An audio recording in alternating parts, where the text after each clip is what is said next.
কথার চুলে চুইংগাম লাগিয়ে জব্দ করতে গিয়ে অগ্নিকথাকে কাছাকাছি আনলো ম্যান্ডি। সম্পূর্ণ জানতে ভিডিওটিতে একটি লাইক করে প্রথম থেকেই দেখতে থাকো। গল্পের শুরুতেই দেখা যায় যে কথা তো বাড়িতে ফিরে এসেছে। কথাকে দেখে সবাই মিলে আবারও কেমন একটা করতে শুরু করে দেয়। আর অন্যদিকে অর্ণার জামাটা ছিঁড়ে গেছে বলে প্রচণ্ড রেগে যায় অর্ণা আর বলে, আমার জামাতে ন্যাপথলিন দিলে আমার ভালো লাগে না। বারবার একটা কথা বলি, কেউ শুনতে চায় না আমার কথা।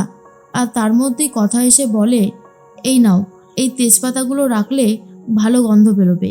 আর তখন মেজো কাকি বলে, আচ্ছা কথা, এসব করার কি দরকার আছে? আমি তো এটাই বুঝতে পারছি না, সেবা খাচ্ছ খাও না, অন্যকে সেবা করার কথা ভাবতেও হবে না। তখনই নূপুর বলে, আচ্ছা তোমরা এমন করছো কেন বলো তো? কথা তো ভালো কথাই বলেছে, আমার মাও বলছিল যে তেজপাতা রাখলে নাকি জামা থেকে খুব ভালো গন্ধ বেরোয়। মেজো কাকি বলে, সে সমস্ত আমার দেখার দরকার নেই।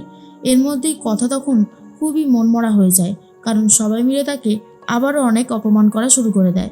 আর অর্ণা তখন বলে, সত্যি আমার এই মেয়েটাকে সহ্য হয় না, তবুও বারবার চোখের সামনে চলে আসে। এর মধ্যেই ম্যান্ডি তো চলে এসেছে বাড়িতে আর খুব খুশি। তখন অন্যদিকে অগ্নি চলে এসেছে আর বলে, তেজপাতা, হাতে তেজপাতা নিচ্ছিস কেন তুই? তুই কি আবার রান্নাঘরে যাবি নাকি? কথা বলে, না না, রান্না করব না। এরপরে অগ্নি কথার হাত ধরে টানতে টানতে নিয়ে ঘরে চলে যায়। তার মধ্যেই ম্যান্ডি বলে, আজকে আমি দারুণ খুশি, চল চল ওপরে গিয়ে আরও অনেক কিছু জানতে পারবি। এরপর তিনজনে মিলে ওপরে চলে যায়। আর তখনই অগ্নি দরজাটা মুখের উপরে বন্ধ করে দেয়।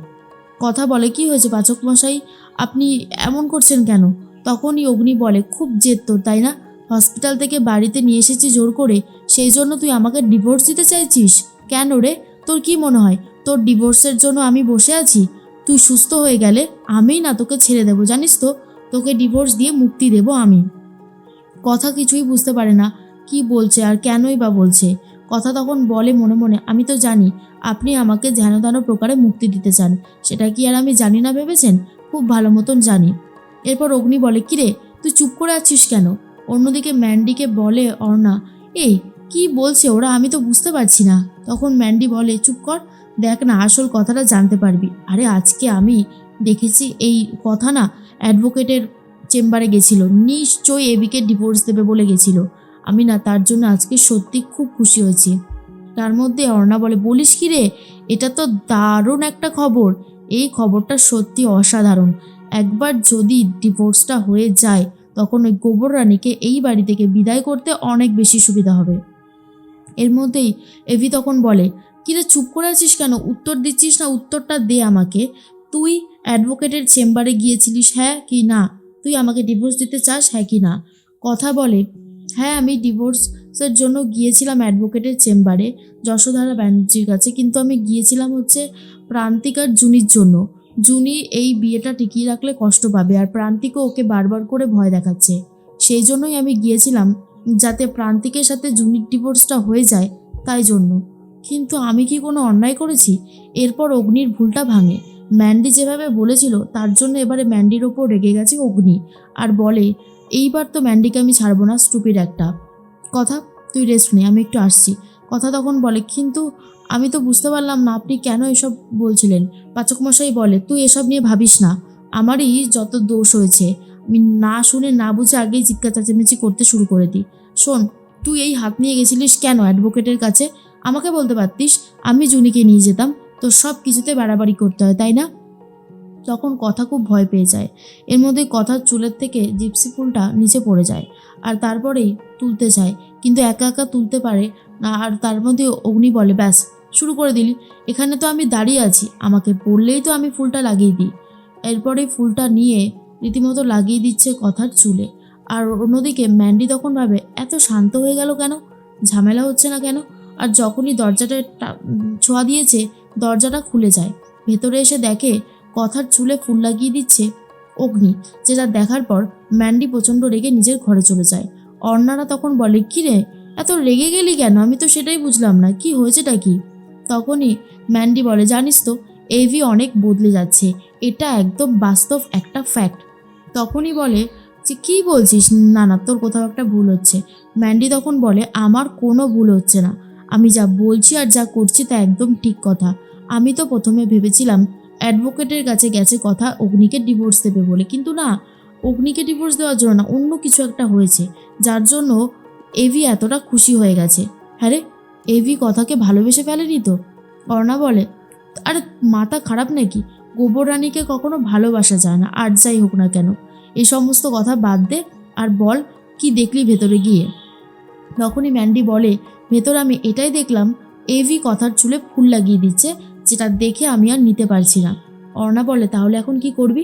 ম্যান্ডি বলে, যেই চুলে এভি ফুল লাগিয়ে দিয়েছে না, সেই চুলের 12টা যদি আমি না বাজিয়েছি তাহলে আমার নামও ম্যান্ডি না। এর উচিত শিক্ষা তো ওকে আমায় দিতেই হবে, যেভাবেই হোক না কেন। এদিকে কথা তো ভাবতে থাকে, এরকমভাবে বসে বসে কতদিন আর চলবে? বাড়ির বউয়ের দায়িত্ব আর কর্তব্যগুলো করতে হবে, আর বরের সেবা করা, দেখভাল করা, শ্বশুরবাড়ির সকলের সেবা যত্ন করা, তাদের শরীর স্বাস্থ্যের খেয়াল রাখা, রান্নাবান্না করা, ঠাকুরের সেবা করা, বড়দের আগে খেতে দেওয়া, নিজেকে একটু দূরে করে রাখা, এরকমই ভেবেছি কথা। আর ঠিক তখনই কথা যে এগুলো ভাবে বসে বসে, ম্যান্ডি চুপি চুপি এসে কথার চুলে চুইংগাম লাগিয়ে দেয়। আর তারপর কথা যখন পেছনে তাকায়, ম্যান্ডিকে দেখে বলে, ম্যান্ডি তুই এখানে? ম্যান্ডি তখন বলে, আমি এভির ডায়েরিটা নিতে এসেছি। আজকাল তো এভির ঘরে তোকে দেখতে হয়, সহ্য করতে পারি না তোকে। কোথায় ওর ডায়েরিটা? এরপর নিজে খুঁজে নিয়ে বেরিয়ে যায়। তখন মান্ডবীকে একটু সন্দেহ হয় কথার, আর ভাবে কি করতে এসেছিল কে জানে। যাকগে, আমাকে এসব তো আর দেখে লাভ নেই, আমি বরং চুলটা একটু ভালো করে আঁচড়ে নিই। যখনই চুল আঁচড়াতে যায়, গিয়ে দেখে যে চুলটা আঁচড়াতে পারছে না। ভেবেছিল প্রথমে জট লেগে যাচ্ছে, কিন্তু না। তারপরেই চলে এসেছে জুনি আর বলে, কি রে কথা, কি হয়েছে? কথা বলে, দেখ না, চুলটা আঁচড়াতে পারছি না, একটু আঁচড়ে দিবি? তখনই জুনি বলে, হ্যাঁ দিচ্ছি, দে। এরপর যখনই আঁচড়াতে যাবে, গিয়ে দেখে যে চুলের মধ্যে চুইংগাম লাগিয়ে দিয়েছে আর আঁচড়ানো যাচ্ছে না। কথা বলে, কি হলো, আঁচড়ে দে। তখন জুনি বলে, আরে চুলে তো কেউ চুইংগাম লাগিয়ে দিয়েছে, এটা কি করে হলো? তখনই কথা বলে, হ্যাঁ চুইংগাম লাগিয়ে দিয়েছে? ম্যান্ডি একটু আগেই ঘরে এসেছিল, আমি তো ওর দিকেই পেছন ফিরে বসেছিলাম আর কি। ও সেই সুযোগটাই কাজে লাগিয়েছে আর বলল এভির নাকি ডায়েরি নিতে এসেছিল। এখন বুঝতে পারছি ওর এই ঘরে আসার কারণটা ঠিক কী। তখনই খুব কান্নাকাটি করে কথা আর বলে, দেখেছিস তো এখন আমি কি করব? শুনেছি এই সবগুলো ভালো করে চুলে মাখিয়ে দিলে সাবান দিলেও ওঠে না, শ্যাম্পু দিলেও ওঠে না। কি করব আমি এখন? আমার চুলটা তো তাহলে কেটে বাদ দিতে হবে, বল জুনি। জুনি তখন বলে, দাঁড়া দাঁড়া, তুই এসব ভাবিস না, আমি দেখছি কি করা যায়। এরপর নিজেই কাঁচি নিয়ে চলে এসেছে কথা, আর নিজের চুল নিজেই কাটতে গেছিল। তখনই এভি বলে, এ কি, তুই এবার কাঁচি নিয়েছিস কেন? তখনই বলে কথা, চুলে কেউ চুইংগাম লাগিয়ে দিয়েছে, এটাকে ভালো করে কেটে বার করতে হবে। তখনই অগ্নি বলে, উফ ভগবান, একে নিয়ে আমি কি করব? তুই পাতা টাতা নিয়ে থাকতে ভালোবাসিস তাই না? আদার জ্ঞান তোর কিছুই নেই। দাঁড়া, এটাকে আমি খুব সুন্দরভাবে রিমুভ করে দিচ্ছি, তুই একটু দাঁড়া। আর এটা দেখার পর তো ম্যান্ডি আর নিজেকে সহ্যই করতে পারে না। প্রথমে ভেবেছিল এভিকে কথার থেকে দূরে ঠেলে দেবে, কিন্তু না, এইসব করে কথা আর এভিকে আরও বেশি কাছাকাছি এনে দিচ্ছে এই ম্যান্ডি।